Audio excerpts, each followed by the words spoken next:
சகோதரர் பக்தசிங் அவர்களின் ஊழியத்திலிருந்து விடாய் துணிக்கேற்ற வார்த்தைகள் மார்ச் மாதம் 31ஆம் தேதி. ஏனெனில் நம்முடைய பஸ்காவாகிய கிறிஸ்து நமக்காக பலியிடப்பட்டிருக்கிறாரே. துப்புரவு உண்மை என்னும் புளிப்பில்லாத அப்பத்தோட பண்டிகையை ஆசரிக்க கடவோம். 1 கொரிந்தியர் புஸ்தகம் 5 அதிகாரம் 7 மற்றும் 8 வசனங்கள். லேவியராகமத்தின் புஸ்தகம் 23வது அதிகாரத்தில் வரவிருக்கும் நிகழ்வுகளின் நிழல்களாக இருந்த யெகோவாவின் 7 பண்டிகைகளை பற்றி நாம் வாசிக்கின்றோம். முதலாவதாக பஸ்கா பண்டிகையாகும். இது கர்த்தராகிய இயேசு கிறிஸ்துவின் மரணத்தை காண்பிக்கிறது.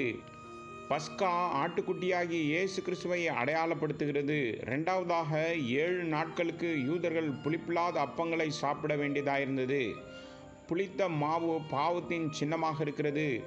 ஏனென்றால் சிறிது புளித்த முழு மாவையும் புளிக்க வைக்கும். இதே போல ஒரு பாவ எண்ணம் முழு சரீரத்தையும் கெடுத்துவிடும். நாம் புளிப்பில்லாத அப்பம் போல் இருக்க வேண்டும் என்று கர்த்தர் விரும்புகிறார். மேலும் தெய்வீக சுபாவத்தையும் நமக்கு கொடுக்க விரும்புகிறார். மூன்றாவதாக உயிர்த்தெழுதலின் வல்லமையை பற்றி பேசும் அறுப்பின் முதற்பலன் பண்டிகை. ஒரு விதை மரிக்கும் போது அது பல தானியங்களை தருவது போல கர்த்தராகிய இயேசு கிறிஸ்துவின் மரணம் பலரை நீதிமான்களாக ஆக்கியிருக்கிறது. நான்காவதாக பெந்தகோஸ்தே பண்டிகை. எல்லா வகுப்பினரும் சமமானவர்கள் என்பதை குறிக்கின்றது. பரிசுத்த ஆவியினால் நாம் ஒரே சரீரமாக ஞானஸ்தானம் பெறுகின்றோம். ஐந்தாவதாக எக்காலம் ஊதும் பண்டிகையாகும். ஜனங்கள் 7 நாட்களுக்கு எக்காலம் ஊத வேண்டும். உலகம் முழுவதிலும் பெரும் வல்லமையுடன் நற்செய்தியை பிரசங்கிப்பதன் முக்கியத்துவத்தை பற்றி இது பேசுகிறது. ஆறாவதாக பிராயச்சித்த நாள். அனைத்து வகுப்பினரும் எவ்வாறு நீதிமான்களாக மாற முடியும் என்பதை காட்டுகிறது.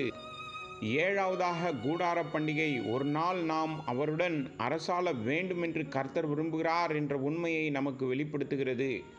பழைய ஏற்பாட்டு பலிகளால் இஸ்ரவேல் புத்திரரை நடைமுறைகள், பழக்க வழக்கங்கள் மற்றும் சடங்குகள் மூலம் பரிபூர்ணமாக்க முடியவில்லை. இயேசு கிறிஸ்து சிலுவையில் மரித்த பரிசுத்தமான பலி மட்டுமே யாவரையும் பரிசுத்தமாக்குகிறது. அவருடைய தியாகத்தின் மற்றொரு பெரிய ஆசீர்வாதம் என்னவென்றால், அவருடைய விலையேறப்பட்ட இரத்தத்தின் செயலால் மகா பரிசுத்த ஸ்தலத்துக்குள் பிரவேசிக்கும் தைரியம் நமக்கு கிடைத்திருக்கிறது.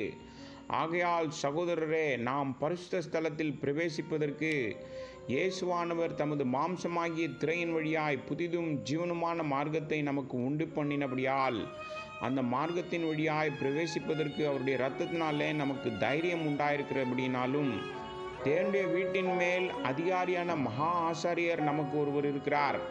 எபிரேயருக்கு நிருபம் 10வது அதிகாரம் 19வது வசனத்திலிருந்து 22வது வசனம் வரை. அவருடைய இரத்தத்தின் வல்லமையால் நாம் எந்த நேரத்திலும் எந்த தேவைக்காகவும் பரிசுத்தமான இடத்திற்கு செல்ல முடியும். அவருடைய பிரதான ஆசாரிய ஊழியத்தை நாம் எவ்வளவு அதிகமாக பொருத்துகிறோமோ அவ்வளவு அதிகமாக அவருடைய பிரசன்னத்தில் நாம் தைரியத்தை அனுபவிக்கலாம்.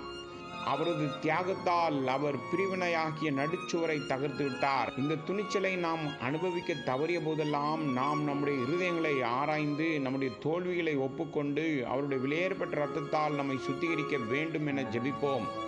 பின்னர் நாம் மீண்டும் அவரது சமூகத்தில் மிகுந்த தைரியத்தை அனுபவிக்கலாம்.